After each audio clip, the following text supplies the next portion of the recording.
que avui fem gelat de torró amb la CCM i amb només 4 ingredients. Poses una olla al foc i afegeixes la llet, el sucre i el torró a trossos.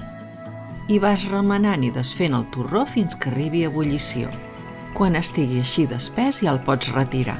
El pots tapar i deixar refredar si no tens pressa o fer com jo amb gel a l'aigüera.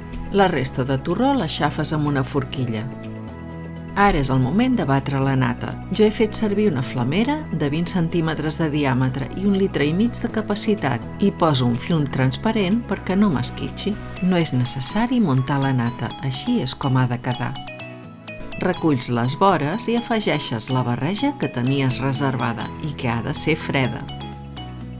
Ara ho barreges amb suavitat fins que quedi ben integrat. Així està perfecte.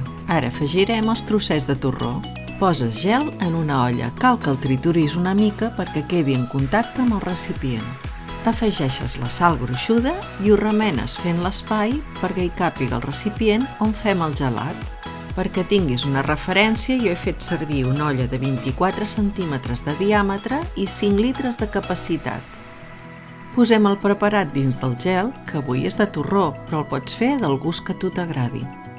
Ho tapes i ho poses dins la CCM 40 minuts.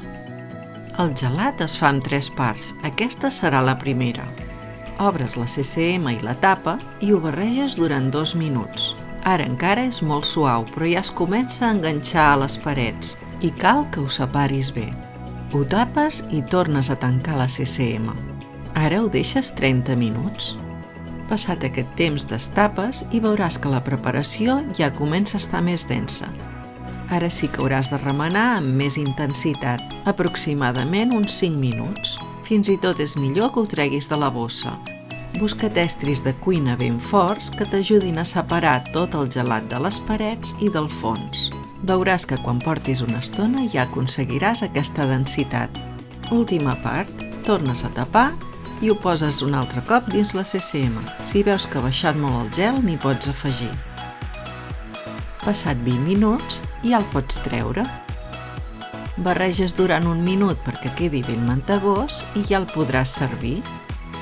Un gelat artesanal, un postre refrescant a l'estiu que pots fer amb les fruites que més t'agradi i controlant tu el sucre que hi poses. Però si tens una barra de torró d'aquelles que et volten per l'armari, pot ser un postre boníssim per acabar un bon àpat de Nadal. I una altra cosa, trasllada el teu gelat allà on vagis encara que no tinguis congelador. Et dura fins a 6 hores. Ha quedat tan bo! Si comparteixes amb els teus amics, m'animes a fer més vídeos. Cuina de consum mínim. Cuina sostenible.